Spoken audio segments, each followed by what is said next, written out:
இஸ்ரேலும் அமெரிக்காவும் போரை தொடர்ந்தால் 1 லிட்டர் கச்சா எண்ணெய் கூட ஹார்முஸ் நீரிணை பகுதியிலிருந்து வெளியேறாது என ஈரான் எச்சரித்துள்ளது.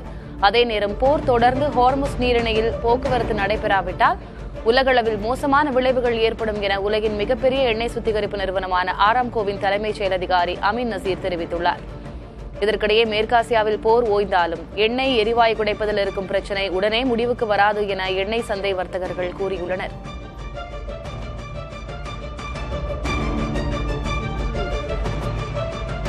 ஈரான் மற்றும் அமெரிக்கா இடையிலான போர் காரணமாக நேற்று பீப்பாய் ஒன்றுக்கு $100 தாண்டிய கச்சா எண்ணெய் விலை இன்று 8 விழுக்காடு குறைந்து $86 உள்ளது.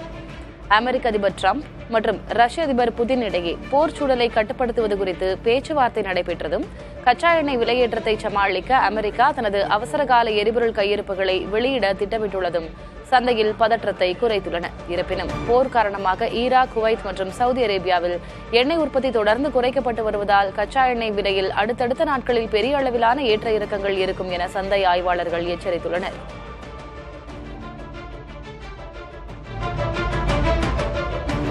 முப்பது நாட்கள் ரஷ்யாவிடமிருந்து எண்ணெய் வாங்கிக் கொள்ள இந்தியாவுக்கு அனுமதி அளிக்கப்பட்டுள்ளது. தற்காலிக நடவடிக்கைதான் என்று அமெரிக்க எரிசக்தித்துறை செயலர் கிறிஸ் ரைட் தெரிவித்துள்ளார்.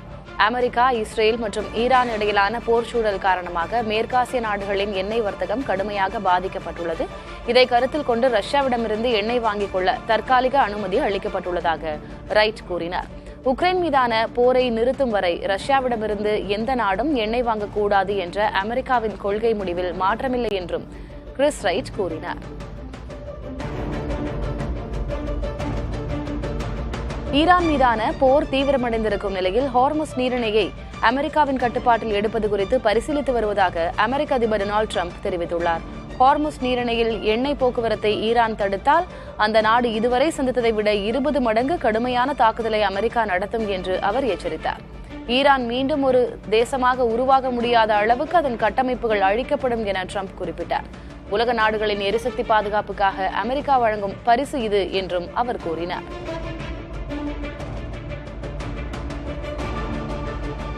ஈரானுக்கு அசைக்க முடியாத ஆதரவை வழங்குவோம் என்று புதிதாக பதவியேற்ற ஈரான் உயர் தலைவருக்கு ரஷ்ய அதிபர் புதின் வாழ்த்து தெரிவித்துள்ளார். போரில் கொல்லப்பட்ட காமேனியின் மகன் முஜ்தபா காமேனி ஈரானின் புதிய உயர் தலைவராக தேர்ந்தெடுக்கப்பட்டார். இந்நிலையில் அவருக்கு வாழ்த்து கூறியுள்ள புதின், கடும் நெருக்கடிகளுக்கிடையே ஈரான் மக்களை புதிய தலைவர் சிறப்பாக ஒருங்கிணைப்பார் என குறிப்பிட்டுள்ளார். மேலும் ஈரானின் நம்பகமான கூட்டாளியாக ரஷ்யா தொடரும் எனவும் அதிபர் புதின் உறுதியளித்துள்ளார்.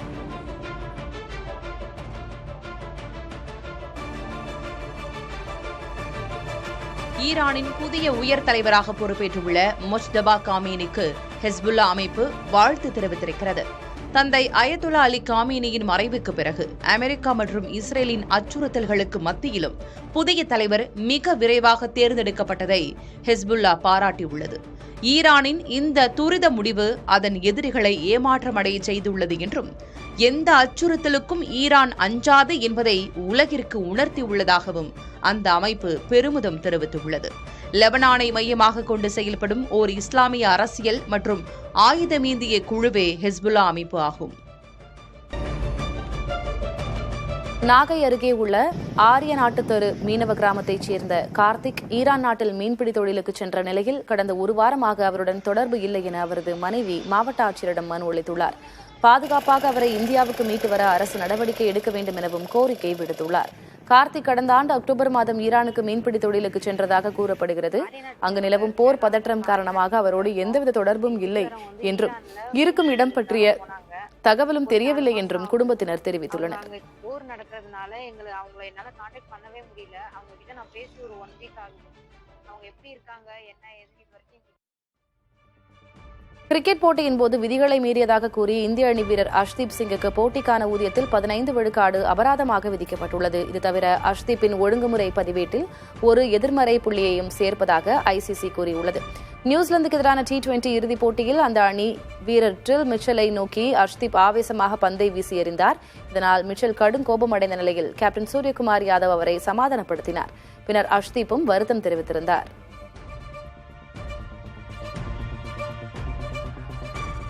ஆசிய கோப்பை போட்டியில் ஈரான் நாட்டு தேசிய கீதத்தை பாட மறுத்த அந்நாட்டு பெண் கால்பந்து வீராங்கனைகள் தாயகம் திரும்பினால் மரண தண்டனையை எதிர்கொள்ள நேரிடும் என்ற அச்சத்தில் ஆஸ்திரேலியாவில் தஞ்சம் கோரியுள்ளனர்.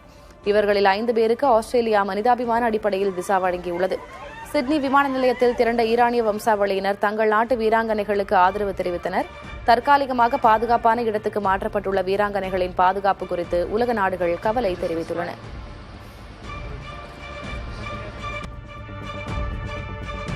குழந்தைகள் அடிபட்டாலும் விழுந்து எழுந்து பாடம் கற்றுக்கொள்ளட்டும் என மகள் அவந்திகா குறித்து நடிகை குஷ்பு பேசியுள்ளார். திரை நட்சத்திர தம்பதியரான சுந்தர் சி குஷ்புவின் மூத்த மகள் அவந்திகா மலையாளத்தில் ஆரம்பம் எனும் படத்தில் அறிமுகமாகிறார். இதுகுறித்து பேசிய குஷ்பு, குழந்தைகள் அவர்கள் விரும்புவதை அவர்களாகவே செய்ய வேண்டும் என கூறியுள்ளார்.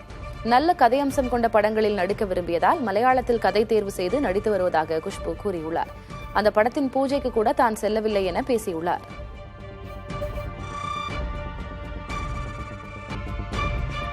நாடாளுமன்றம் மற்றும் மாநில சட்டப்பேரவைகளில் பெண்களுக்கான 33 விழுக்காடு இடஒதுக்கீட்டை 2029ஆம் ஆண்டு நடைபெறவுள்ள பொதுத் தேர்தல் முதல் நடைமுறைக்கு கொண்டு வருவது குறித்து அரசு பரிசீலித்து வருகிறது.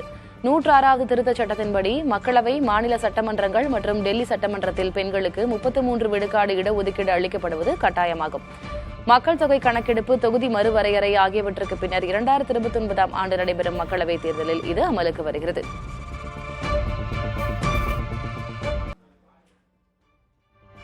பாகிஸ்தான், வங்கதேசம், இலங்கை போன்ற அண்டை நாடுகளில் பெட்ரோல், டீசலுக்கு கடும் தட்டுப்பாடு ஏற்பட்டிருக்கும் நிலையில் வங்கதேசத்திற்கு 5000 டன் டீசலை இந்தியா அளித்துள்ளது. அசாமில் உள்ள நுமாலிகர் சுத்திகரிப்பு ஆலையிலிருந்து இந்த எண்ணெய் அனுப்பப்பட்டுள்ளது. வங்கதேசத்தில் பெட்ரோல், டீசல் தட்டுப்பாடு அதிகரித்திருக்கும் நிலையில் ரேஷன் முறையில் வாகனங்களுக்கு அவை வழங்கப்படுகிறது. இந்நிலையில் நிலைமையை ஓரளவு சமாளிக்கும் நோக்கில் டீசலை இந்தியா அனுப்பியுள்ளது. இந்தியா வங்கதேச உறவுகள் சுமூகமாக இல்லாத நிலையிலும் தற்போது அங்கு புதிய அரசு அமைந்திருக்கும் நிலையிலும் இந்தியாவின் நகர்வு கவனம் பெறுகிறது.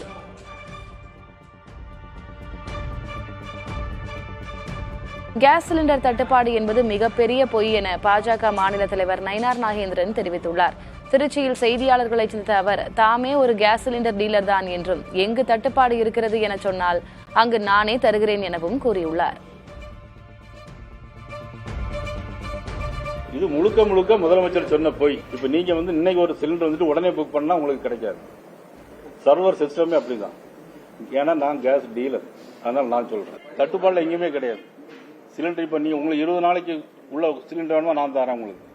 இல்ல நீ எங்க புக் பண்றீங்களோ நான் தரேன். அதாவது ஹோட்டல்ல உணவு குறைச்சதுக்கும் சிலிண்டருக்கும் சம்பந்தமே கிடையாது. தேசிய ஜனநாயக கூட்டணியின் செல்வாக்கு அதிகரித்து வருவதால் திமுக கூட்டணி அதிர்ச்சியடைந்துள்ளதாக பிரதமர் மோடி கூறியுள்ளார். நாளை அவர் தமிழகம் வர உள்ள நிலையில் தனது எக்ஸ் பக்கத்தில் வெளியிட்டுள்ள பதிவில் திமுகவின் தவறான நிர்வாகம், நிறைவேற்றப்படாத வாக்குறுதிகளை மக்கள் அறிந்துள்ளனர் என்றும், தேசிய ஜனநாயக கூட்டணி மீது மக்கள் நம்பிக்கை வைத்துள்ளனர் என்றும் குறிப்பிட்டுள்ளார்.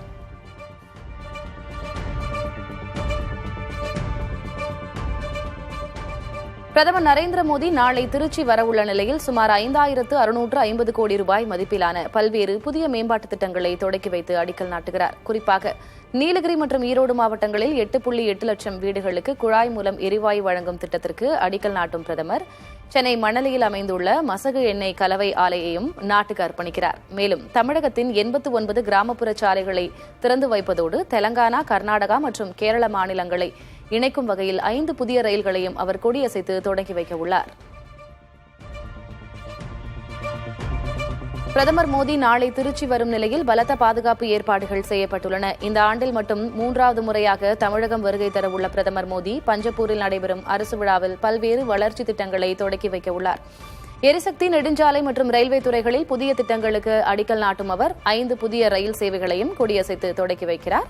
இதனைத் தொடர்ந்து தேசிய ஜனநாயக கூட்டணி சார்பில் நடைபெறும் பிரம்மாண்ட பொதுக்கூட்டத்தில் பிரதமர் மோடி பங்கேற்று உரையாற்றுகிறார். இதில் அதிமுக பொதுச் செயலர் எடப்பாடி பழனிசாமி, பாமக தலைவர் அன்புமணி, அமமுக பொதுச் செயலர் டிடிவி தினகரன் உள்ளிட்டோர் பங்கேற்க உள்ளனர். பிரதமரின் வருகையொட்டி திருச்சியில் பலத்த பாதுகாப்பு ஏற்பாடுகளும் பிரம்மாண்ட வரவேற்பு முன்னேற்பாடுகளும் செய்யப்பட்டுள்ளன.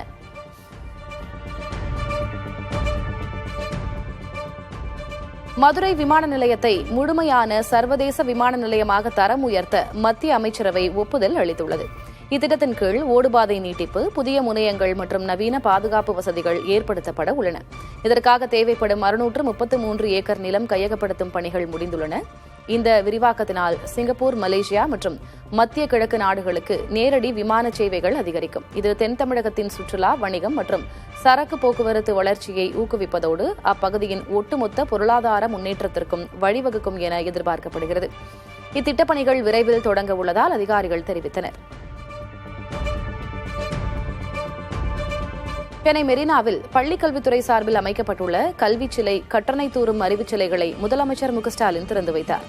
பள்ளிக்கல்வித்துறையின் வளர்ச்சியை வெளிப்படுத்தும் விதமாக சுமார் 1 கோடி மதிப்பீட்டில் இந்த சிலைகள் நிறுவப்பட்டுள்ளன. அதேபோல சாதனை சரித்திரம் என்ற நூலையும் முதலமைச்சர் மு.க.ஸ்டாலின் வெளியிட்டார். இந்நிகழ்ச்சியில் துணை முதல்வர் உதயநிதி, அமைச்சர்கள் ஏவ வேலு, சாமிநாதன், சேகர் பாபு, அன்பில் மகேஷ் உள்ளிட்ட பலர் கலந்து கொண்டனர்.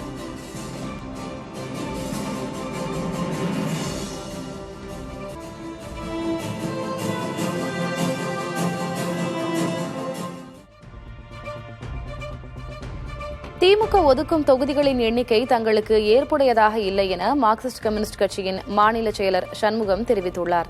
திமுக, மார்க்சிஸ்ட் கம்யூனிஸ்ட் கட்சி இடையேயான 2ஆம் கட்ட தொகுதி பங்கீடு பேச்சுவார்த்தை அண்ணா அறிவாலயத்தில் நடைபெற்றது. அதன் பின்னர் செய்தியாளர்களிடம் பேசிய சண்முகம், கூடுதல் தொகுதிகள் தொடர்பாக மீண்டும் திமுகவுடன் பேச்சுவார்த்தை தொடரும் என்றார்.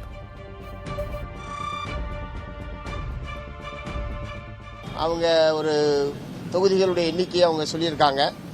அதில் எங்களுக்கு ஏற்பில்லை. கூடுதலான தொகுதிகள் வழங்க வேண்டும் என்பதை நாங்கள் வற்புறுத்தியிருக்கிறோம். அவர் தலைமையோடு பேசிட்டு மீண்டும் பேசலாம் என்ற முறையில் பேச்சுவார்த்தைக்குழு தெரிவித்திருக்கிறது. ஆகவே மீண்டும் நாளை பேச்சுவார்த்தை என்பது தொடரும். கடந்த காலத்தில் இல்லாத புதிய பல கட்சிகள் இந்த அணியில் சேர்ந்திருக்கிறது என்கிற ஒரு நியாயமான காரணத்தை அவங்க தரப்பிலிருந்து சொல்லியிருக்காங்க. தாவைக்கவில் முதல் கட்டமாக 60 பேரிடம் நேர்காணல் நடத்திய கட்சித் தலைவர் விஜய் 60 பேரையும் வேட்பாளர்களாக தேர்வு செய்துள்ளதாக தகவல்கள் வெளியாகியுள்ளன. தாவைக்கவில் 4000க்கும் மேற்பட்டோர் விருப்ப மனுக்களை அளித்த நிலையில் அவர்களில் முதல் கட்டமாக 60 பேரிடம் விஜய் நேர்காணல் நடத்தினார். சென்னை பனையூரில் நடைபெற்ற நேர்காணலின் போது, உங்களை வேட்பாளர்களாக தேர்வு செய்துள்ளேன், எனக்கு நம்பிக்கையாக இருப்பீர்கள் என நம்புகிறேன் என விஜய் கூறியதாக தகவல் வெளியாகியுள்ளது. அனைத்தையும் விட்டுவிட்டு வந்துவிட்டதாகவும், இனி அரசியலை தவிர தமக்கு வேறு எதுவும் இல்லை என்றும் விஜய் கூறியதாக தகவல் வெளியாகியுள்ளது. கரூர் வழக்கில் தாவேகா தலைவர் விஜய்க்கு சிபிஐ மீண்டும் சம்மன் அனுப்பியுள்ளதாகவும், வரும் 15ஆம் தேதி டெல்லியில் உள்ள சிபிஐ அலுவலகத்தில் அவர் ஆஜராகிறார் எனவும் அக்கட்சியின் இணை பொதுச் செயலர் நிர்மல்குமார் தெரிவித்துள்ளார்.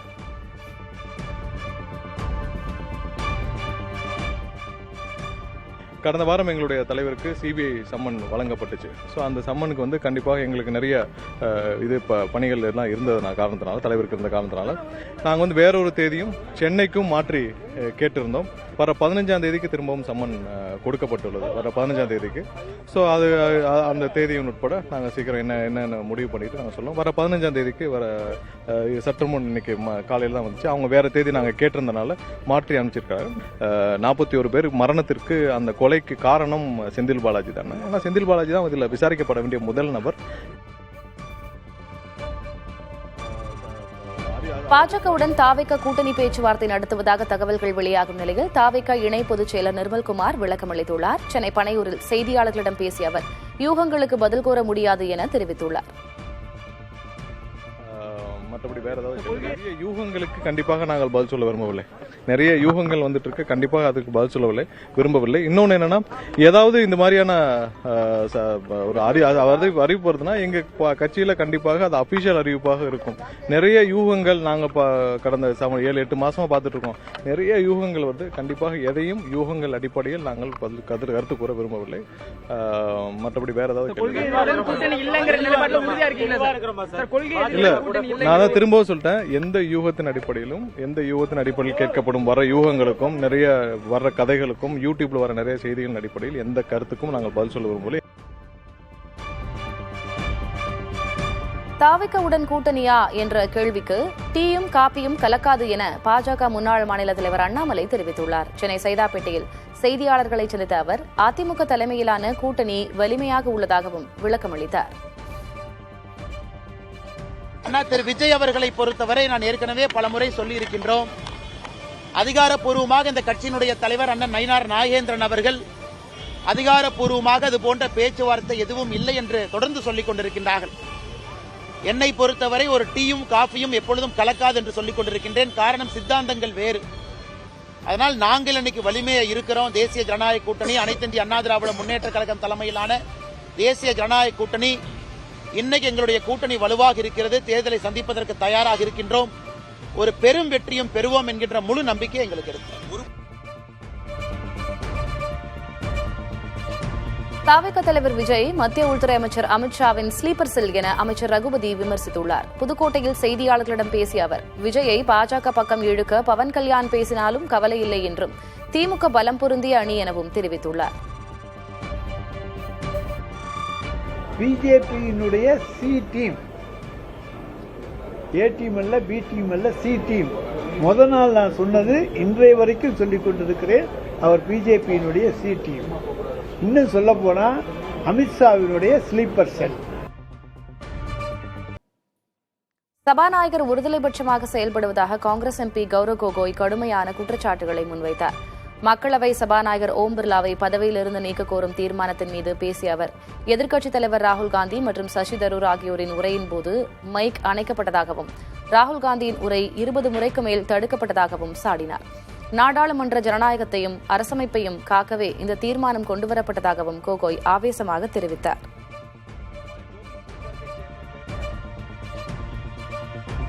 மோடி அரசுக்கு அடிபணியாத ஒரே நபர் ராகுல் காந்திதான் என்று பிரியங்கா காந்தி நாடாளுமன்றத்தில் பேசியுள்ளார். சபாநாயகர் பதவி நீக்க தீர்மானத்தின் மீதான விவாதத்தில் பங்கேற்று பிரியங்கா காந்தி பேசினார். ராகுல் காந்தியின் கேள்விகளுக்கு பதிலில்லாததால் கவனத்தை திசை திருப்ப தேவையற்ற விவாதங்களை அரசு உருவாக்குவதாக குறிப்பிட்டார். முன்னதாக அமைச்சர் கிரண் ரிஜிஜு முதல் பிரதமர் நேருவின் உரையை சுட்டிக்காட்டி பேசினார். அப்போது பிரியங்கா சிரித்தது பேசுபொருளான நிலையில் அதற்கு அவர் விளக்கம் அளித்தார். இரவும் பகலும் நேருவை விமர்சிப்பவர்கள் அவரது உரையையே ஆதாரமாக கொண்டு பேசியதை கேட்டு சிரித்ததாக பிரியங்கா விளக்கினார்.